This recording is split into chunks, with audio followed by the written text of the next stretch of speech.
हमारे देश में हर साल लाखों उम्मीदवार यूपीएससी की सिविल सेवा परीक्षा की तैयारी करते हैं। इसमें से बहुत से ऐसे उम्मीदवार हैं जो बिना किसी कोचिंग के इस परीक्षा की तैयारी करते हैं। ऐसे उम्मीदवार परीक्षा की तैयारी से पहले अपने लिए एक पूरा रोड मैप तैयार करते हैं जो उनकी परीक्षा के दौरान काफ़ी मदद करता है। आज हम एक ऐसी अभ्यर्थी IAS ऑफिसर गंधर्व राठौर की बात करेंगे जिन्होंने बिना किसी कोचिंग के यूपीएससी की सिविल सेवा परीक्षा में 93 रैंक हासिल करे परीक्षा पास की। इसके अलावा बता दें कि गंधर्व ने कुछ टिप्स और स्ट्रैटेजी भी बताई जिसके जरिए कोई भी अभ्यर्थी बिना किसी कोचिंग के यूपीएससी सिविल सेवा परीक्षा पास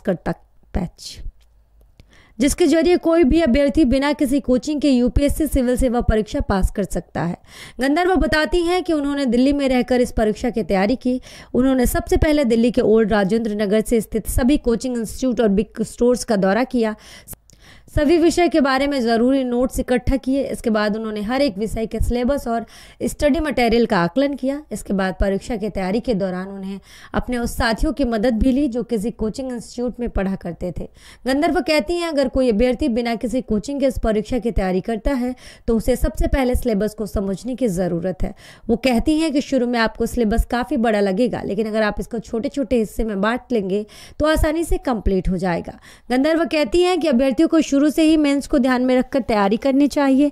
उन्होंने बताया कि वो अपना 80% समय मेंस की तैयारी में लगाती थी, जिसमें से आधा समय वो ऑप्शनल सब्जेक्ट को देती थी, क्योंकि ऑप्शनल सब्जेक्ट एक ऐसा सब्जेक्ट है जो आपको सिविल सेवा परीक्षा पास कराने में अहम रोल निभाएगा। इसके अलावा वो कहती हैं कि अभ्यर्थियों को अपने प्रेजेंटेशन और कम्युनिकेशन स्किल पर काम करना चाहिए। गंधर्व ने पहले मेंस और ऑप्शनल सब्जेक्ट और फिर प्री की तैयारी की। उन्होंने परीक्षा में 5 महीने पहले ही आंसर राइटिंग की प्रैक्टिस शुरू की। गंधर्व बताती हैं कि वो हर दिन 5 से 7 सवालों के जवाब लिखती थी और उसे 1 घंटे के समय ने कंप्लीट कर देती थी। इसके बाद वो ऑनलाइन पोस्ट किए गए सवालों के आंसर से अपने आंसर को कंपेयर करती थी ताकि वो आंसर राइटिंग को लेकर अपना आकलन कर सके।